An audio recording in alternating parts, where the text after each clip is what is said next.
اگر خدا نخواستہ طاقت کا استعمال کیا گیا تو پھر شاید کشمیر میں لاشیں تو گریں گی، لیکن اس کا رد عمل کیا ہوگا؟ کیا یہ دوسرا بنگال بنایا جا رہا ہے، بننے جا رہا ہے؟ جان بوجھ کے آپ کے سامنے آ جائے گا۔ دوستو، کشمیر ہاتھوں سے نکل گیا ہے۔ حکومت سے، طاقتوروں سے بہت بڑی غلطی ہو گئی۔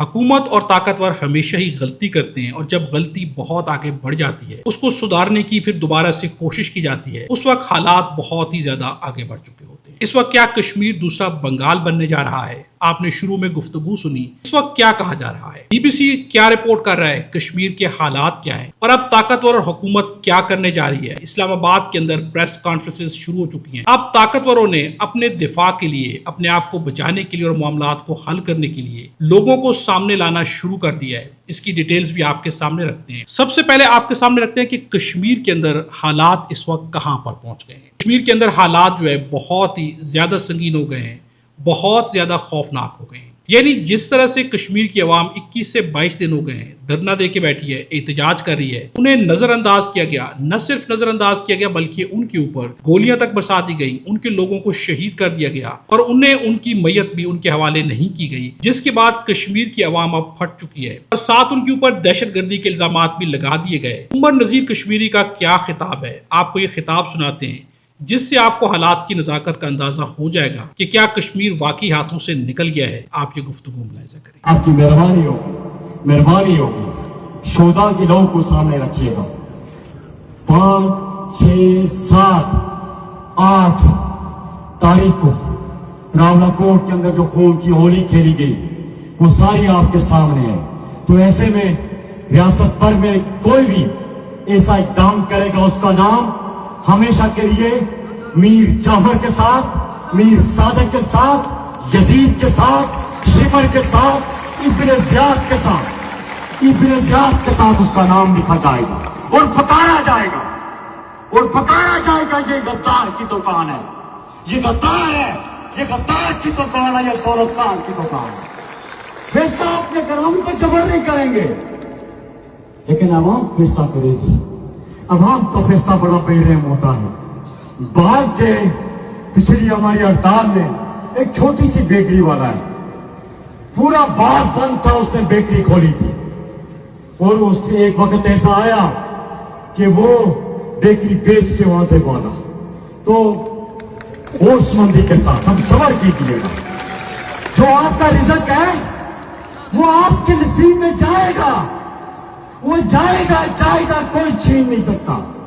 تو اس لیے تھوڑا صبر کیجئے گا، صبر کے دن تھوڑے ہیں۔ دوستو، عمر نذیر کشمیری کی گفتگو آپ نے سنی۔ انہوں نے صاف کہا کہ یہی میر جعفر اور میر صادق ہیں، یہی لوگ جو ہے شمر ہیں، یزید ہیں، یہی لوگ جو ہے ظالم ہیں، ظلم کرنے والے ہیں۔ ان کی گفتگو جو ہے وہ خود بتا رہی ہے کہ اس وقت کشمیر کی عوام کیا سوچ رہی ہے۔ ان کے خلاف حکومت ہو، طاقتور ہو، فورسز ہوں، جس طرح کے آپریشن کیے جا رہے ہیں، تو اب کشمیر والے کیا سمجھ رہے ہیں؟ کیا کشمیر دوبارہ بنگال بننے جا رہا ہے؟ یہی حالات وہاں پر پیدا ہو رہے ہیں۔ تو کشمیر کے عوام کے جذبات کو دیکھا جائے اور حکومت کے اور طاقتوروں کے خوف کو دیکھا جائے تو لگ رہا ہے کہ اب یہ دونوں طرف سے سوچا جا رہا ہے کہ اگر حالات کو کنٹرول نہ کیا گیا تو حالات بہت آگے بڑھ جائیں گے۔ اب خواجہ مہران نے بھی گفتگو کی ہے، انہوں نے بھی واضح پیغام دیا ہے کہ جب ہم نے چڑھائی کی تو پھر آپ کا کچھ نہیں بچنا۔ ان کی گفتگو بھی آپ کے سامنے رکھتے ہیں۔ اسپتال کے اندر علاج منگنا دہشت گردی ہے، ہمیں سکولوں کے اندر تعلیم منگنا دہشت گردی ہے۔ چھپانے لگا۔ اور دوسری بات کہ اگر اصل کی دہشت گرد آخر ہو تو ایک گھنٹے واسطہ انٹرنیٹ سروس کی آن کری کا دسو اور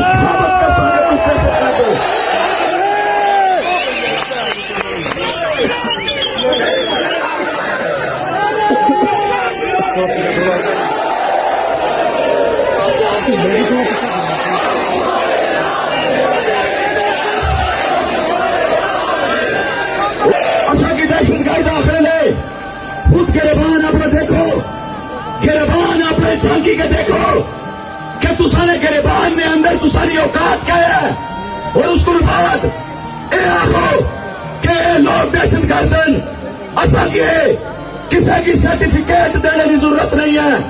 اصل یہ ضرور آخر کہ اگر اپنے لوگوں سے انصاف کی بات کرنا دہشت گردی ہے، اگر اتنے انصاف منگنا دہشت گردی ہے، اگر اس خطے کے اندر برابری کا نظام منگنا دہشت گردی ہے۔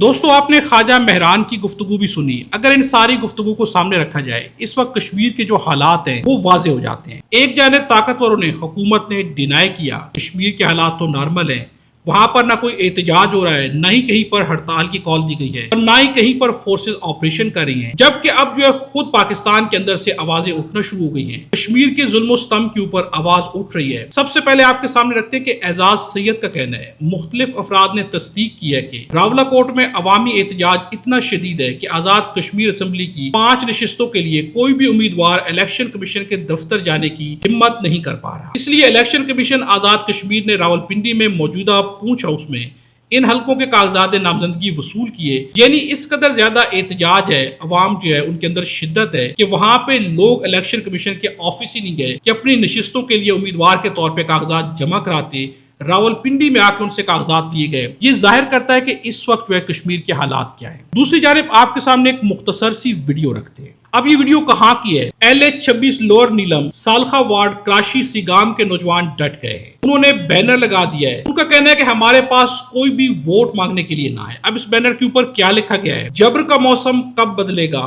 ہم بدلیں گے تب بدلے گا۔ ساتھ انہوں نے کہا کہ آج سے سیگام کراچی وارڈ نمبر 8 میں تمام سیاسی جماعتوں کے لیے الیکشن مہم اور داخلے پر مکمل پابندی عائد ہے۔ کسی بھی ناخوشگوار واقعے کی تمام تر ذمہ داری خلاف ورزی کے مرتکب افراد پر عائد ہوگی۔ یعنی انہوں نے کہا ہے کہ آپ ہمارے پاس ووٹ مانگنے نہ آئیے گا، الیکشن کیمپین کے لیے نہ آئیے گا، نہیں تو ہم جو کریں گے اس کے ذمہ دار آپ خود ہوں گے۔ اب یہاں سے آپ اندازہ لگا سکتے ہیں کہ کشمیر کی عوام اور کشمیر اس وقت کہاں کھڑا ہے۔ یہاں سے صاف ظاہر ہو رہا ہے کہ اگر کنٹرول نہ کیا گیا تو کشمیر ہاتھ سے واقعی نکل جائے گا، کشمیر دوسرا بنگال بن جائے گا۔ اب یہاں پر محمود خان اچکزئی وہ بھی بول اٹھے۔ ان کا کہنا ہے کہ ہمارے دوست لبیک والوں کو بھی مارو گے، لوچوں کو بھی مارو گے، پشتونوں کو بھی مارو گے، پتہ نہیں کیا خون آپ کے منہ کو لگ گیا ہے۔ کشمیر میں یہاں تک حالت کیوں پہنچی ہے؟ کشمیری تو بڑے شریف لوگ تھے، شہباز شریف سے لے کر جرنیلوں تک، جرنیلوں سے لے کر حافظ بھائی تک، میں بھی شامل ہوں۔ ہمیں توبہ کرنی چاہیے، توبہ کر کے بسم اللہ کر کے اس ملک کو ان بلاؤں سے نجات دلانی ہوگی۔ یہ کہہ رہا ہے محمود خان اچکزئی کا۔ اب ناظرین آپ کے سامنے حالات رکھتے ہیں کہ اس وقت حالات کیا ہے۔ ایک شخص نے گزرتی ہوئی ویڈیو بنائی، اس وقت بھی جو فوڈ ہے اسے کشمیر سے باہر روکا جا رہا ہے، ٹرکس کو روکا گیا ہے۔ یعنی جو ہے خورد و نوش کی چیزیں اب بھی کشمیر کے اندر جانے کی اجازت نہیں ہے۔ آپ یہ ویڈیو ملاحظہ کریں۔ جی تو یہ بتائیے، آپ ڈرائیور ہیں سارے؟ تو آپ کب سے کھڑے ہیں یہاں پہ؟ 7 دن ہو گئے۔ تو آپ کے پاس ہے کیا؟ گندم۔ اچھا تو کیوں کھڑے ہیں، وجہ کیا ہے؟ پاکستان گورنمنٹ نے روکا ہوا ہے۔ اچھا کون ہے یہاں پہ؟ کوئی SHO ہے؟ کون ہے؟ کس نے روکا؟ یہ پیرا فورس بھی ہے ہاں اور تھانے بھی ساتھ میں۔ اچھا تو یہ گندم کہاں لے جا رہے تھے آپ؟ یہ آلہ قسم کون سی جگہ آزاد؟ والام ظفرآباد۔ اچھا کوالہ مل میں لے جا رہے تھے؟ اچھا اچھا اچھا نیلم فلور مل میں لے جا رہے تھے۔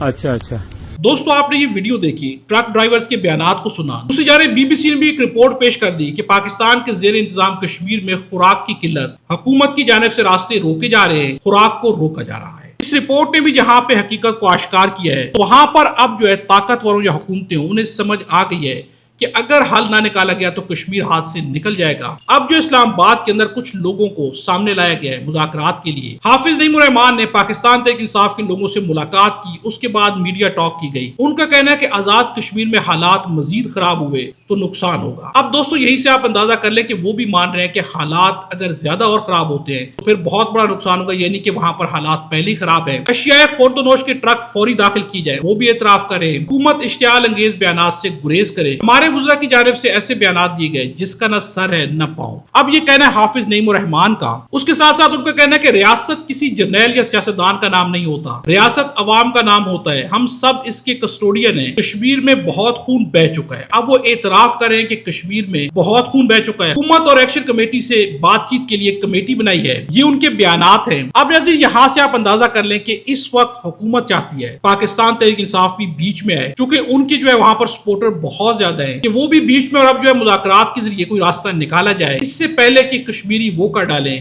کہ دوبارہ سے بنگال کی تاریخ جو ہے وہ دہرا کے رکھ دی جائے، کشمیر ہاتھوں سے مستقل طور پر نکل جائے۔ اب دوستو یہاں پر قاسم سوری کا کہنا ہے کہ پی ٹی آئی اسٹیبلشمنٹ کی چال میں بری طرح سے پھنس گئی ہے۔ پاکستان تحریک انصاف کو آزاد کشمیر میں ایک دم انتخابی نشان دے دیا گیا۔ پاکستان تحریک انصاف آزاد کشمیر جوائنٹ عوامی ایکشن کے ساتھ کھڑی ہے، لیکن توڑنے کے لیے نشان دے دیا گیا ہے، اور جو آزاد کشمیر کا بورڈ بنا ہے اس میں ایسے ممبر بھی ہیں جو عاصم منیر نے علماء کانفرنس بلائی تھی اس میں پیش تھے۔ اگر تحریک انصاف اس میں حصہ لیتی ہے تو اس کا مطلب ہے کہ وہ اسٹیبلشمنٹ کی طرف سے جا رہی ہے اور آزاد کشمیر کے مطالبات کی طرف نہیں جا رہی۔ یہ ایک جال ہے جس میں اسٹیبلشمنٹ پی ٹی آئی کو پھنسا رہی ہے۔ اب یہ کہنا ہے قاسم سوری کا۔ دوستو مختصر طور پر اگر آپ کے سامنے حالات کو رکھا جائے تو اس وقت کشمیر کے حالات بہت ہی زیادہ سنگین ہو گئے ہیں۔ اگر حکومت نے اور طاقتوروں نے ہوش کے ناخن نہ لیے تو کشمیر ہاتھ سے نکل جائے گا۔